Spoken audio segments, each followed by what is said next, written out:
Fala aí galera, bem-vindos a mais um Parada Nerd. E hoje, atendendo ao pedido de dois fãs aí muito carinhosos que eu conheci na Expo Geek, Maurício e Angélica, eu vou falar do vilão mais temido e mais sinistro de todo o universo DC, o Darkseid.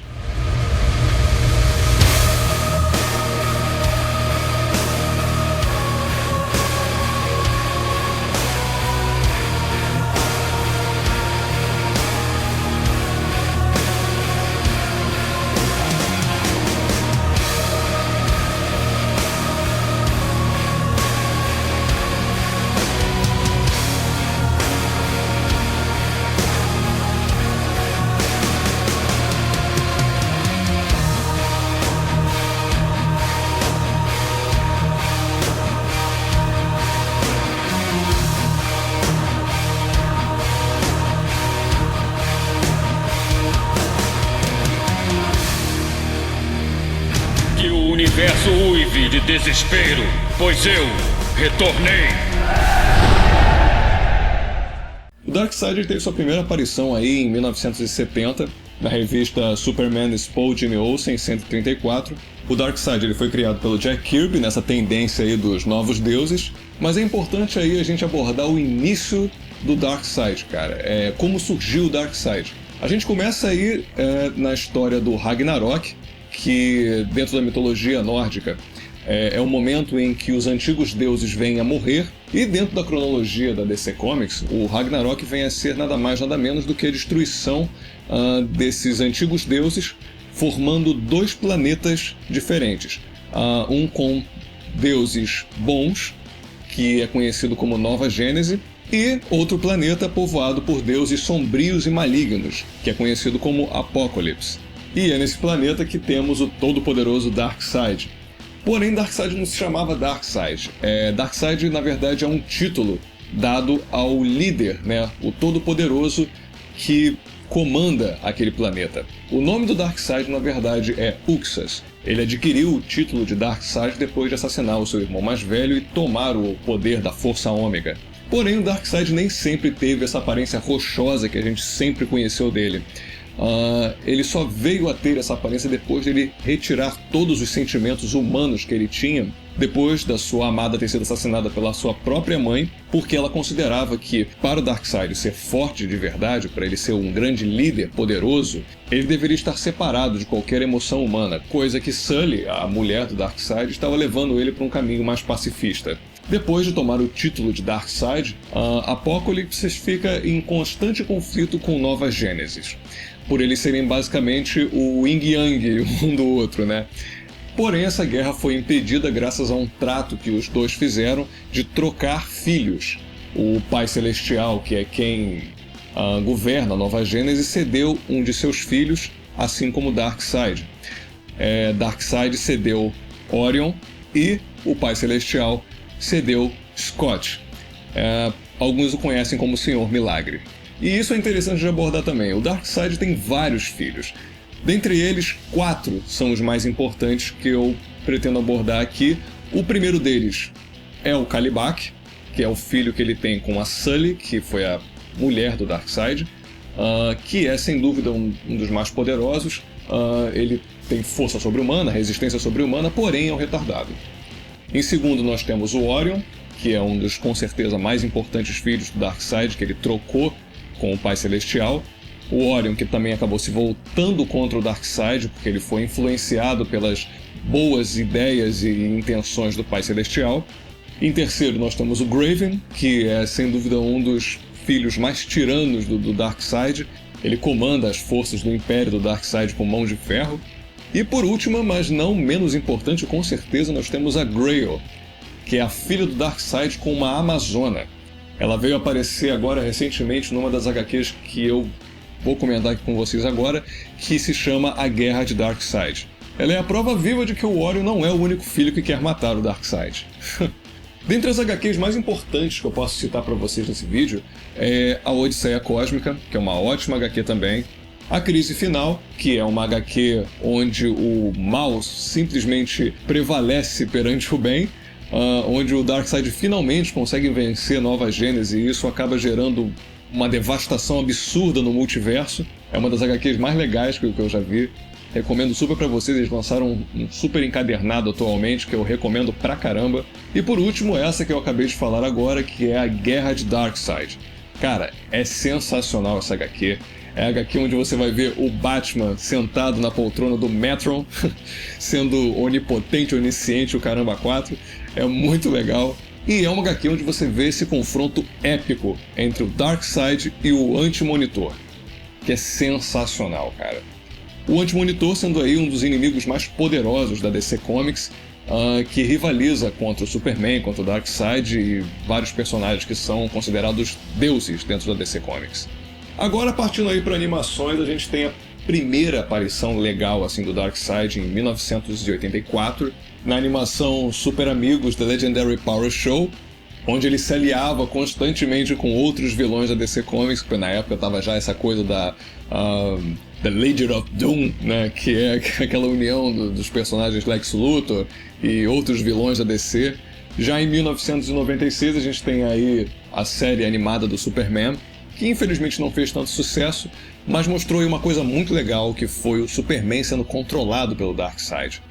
O Darkseid praticamente mexe com o cérebro do Superman, fazendo com que ele pense que, na verdade, ele caiu em Apocalipse e não na Terra. Esse episódio é sensacional, cara. Você tem uma cena aí onde você vê o Superman vendo o que aconteceu, né? A nave dele caindo em Apocalipse e ele sendo resgatado pelo Darkseid. Isso é muito maneiro. Depois aí a gente já vai para a Liga da Justiça em 2001, onde o Darkseid ele se une ao Brainiac. Esse também é um dos episódios mais épicos de todas as animações da DC Comics, onde você tem uma luta épica com o Superman e o Darkseid dentro da câmara do Brainiac. E é um dos momentos onde você vê o Superman saindo de controle, né? Porque ele tem tanto ódio do Darkseid, né? Por ele ter controlado a mente dele. E ele só é impedido por causa de quem? Do Batman. Superman! Vai embora, eu vou acabar com ele! Kent, não seja idiota. Não se meta nisso, Batman! Vai embora!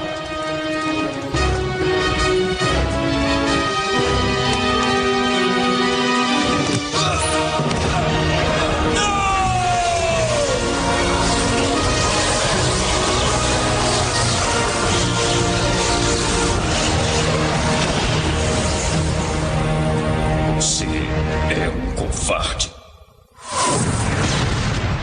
Seguindo daí, a última aparição que o Darkseid teve na Liga da Justiça, isso já dentro de Liga da Justiça Sem Limites, foi uma sequência desse episódio, mostrando que ele se fundiu com o Brainiac graças a uma máquina que o Lex Luthor criou, né, que gerava ao mesmo tempo magia e tecnologia, e ele volta 10 milhões de vezes mais poderoso do que antes e invade a Terra para se vingar do Superman. Mas no final das contas, ele acaba sendo derrotado pelo próprio Lex Luthor, que foi quem libertou ele.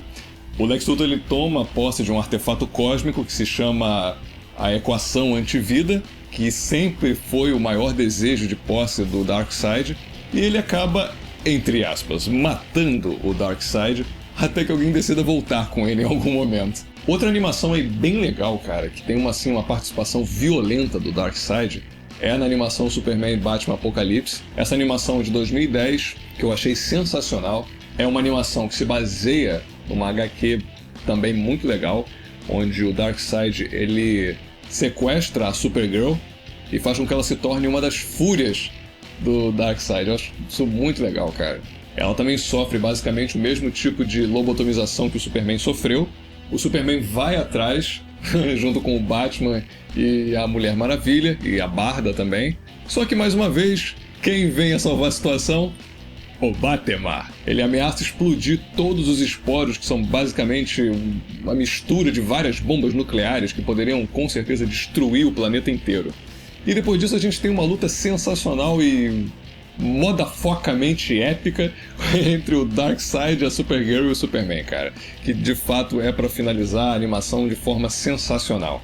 Depois disso a gente tem outra animação aí, que se chama Justiça Jovem, que era sobre basicamente os sidekicks, né, dos heróis, como uma equipe estilo Jovens Titãs. Eu particularmente não apoio muito que certos vilões como o Darkseid apareçam em desenhos como Justiça Jovem, porque assim, cara, são os sidekicks, entendeu? Ou seja, eles não têm que enfrentar vilões que só os grandes heróis enfrentam, porque, cara, isso não faz sentido. Pra mim, isso não cabe na minha cabeça, entendeu? Eles enfrentarem, sei lá, o Coringa, o Lex Luthor, sabe? Tipo assim, porque pra esses vilões você já tem o Batman, já tem o Superman, você já tem a Liga da Justiça. Então, cara, vamos dar uma de Jovens Titãs e vamos enfrentar caras do mesmo nível, entendeu? Porque isso de fato não faz muito sentido, mas enfim. Como último, mas com certeza não menos importante, a gente teve aí uma animação também bem bacana em 2014, que foi Liga da Justiça Guerra, que eles lançaram logo depois de Liga da Justiça Ponto de Ignição, porque era praticamente o ponto de ignição da abertura de um novo universo, que é basicamente o que esse desenho da Liga da Justiça, que tem como protagonista o Flash, faz. E em Liga da Justiça Guerra, basicamente, serve para mostrar o primeiro encontro, né, de todos os heróis principais da Liga da Justiça dentro do universo dos Novos 52.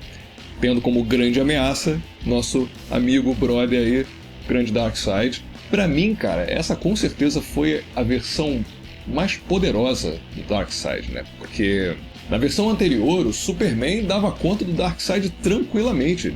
Nesse, ele basicamente precisa de toda a Liga e eles ainda têm que bolar um plano mirabolante de usar a espada da Mulher Maravilha e não sei mais o que, enfincar o troço no olho dele, e pô, eles dão tanto tapa no Darkseid até ele entrar no portal pra voltar pra Apokolips. E assim, eu achei de fato uma versão muito sinistra do Darkseid, né? Dentro dessa versão dos 952, com certeza é a versão mais poderosa do Darkseid até o momento. Agora, partindo aí pra séries de televisão, cara, o Darkseid ele só apareceu uma vez em série de televisão até o momento, que foi na série Smallville de 2001, cara. Logicamente, como qualquer série, né, que a gente conhece, não tinha como eles fazerem algo grandioso e absurdamente sensacional como um Darkseid que a gente de fato espera. Até porque geralmente séries têm um problema que é esse aqui, ó. Porém, eles fizeram o que podiam, né? Eles colocaram o ator que fazia o Lionel Luthor, né, que era o pai do Lex Luthor, para ser basicamente um corpo em que o Darkseid possuía para atuar na Terra. Assim, eu achei aquilo ali realmente muito broxante para uma série do Superman. Mas enfim, era o que eles podiam fazer na época, né? Agora, esse ano, finalmente, nós vamos ter o tão desejado Batman vs Superman, The Dawn of Justice, que já mostra aí, basicamente pra gente, dentro daquele pesadelo do Batman, alguma pista do que de repente pode rolar a vir aí de Darkseid. Eu acredito que talvez isso dentro do filme The Dawn of Justice não seja só um sonho do Batman. Eu acho que isso é uma visão. Eu acho que isso é uma visão de um possível futuro dentro do universo da DC. Porque eles não iam mostrar à toa aquele ômega gigantesco naquele deserto lá com o Batman vendo aquilo, sabe? Aquilo ali é pista demais. Né, e aqueles parademônios voando que nem louco também. Eu acho que ainda a gente ainda tem uma coisa muito certa aí, né? Que é, logicamente, a união de todos os heróis importantes da Liga da Justiça para enfrentarem o Darkseid. Eu tô esperando ansioso pelo dia que eu vou me sentar naquela cadeira de cinema e assistir a um bom filme de super-herói, finalmente ver um Batman a nível do que a gente pelo menos vê em história em quadrinho. Eu sei que o Ben Affleck, de repente, ele pode não ser o melhor Batman no quesito voz, mas eu acredito que ele vai ser o melhor Batman no quesito aparência e no quesito luta, né? Então, tô botando aí até minha fé, pelo menos nesse ponto. E o Henry Cavill, eu já confio nele, pra mim ele já é um Superman já, entendeu? Pra mim eu não preciso já pensar de mais nada, e a Gal Gadot menos ainda, porque pra mim ela também já tá consumada como Mulher Maravilha. Bom, galera, eu espero que vocês tenham gostado do vídeo, curtam aí o canal, curtam a página, e é isso aí, galera, a gente se vê. Grande abraço e até mais.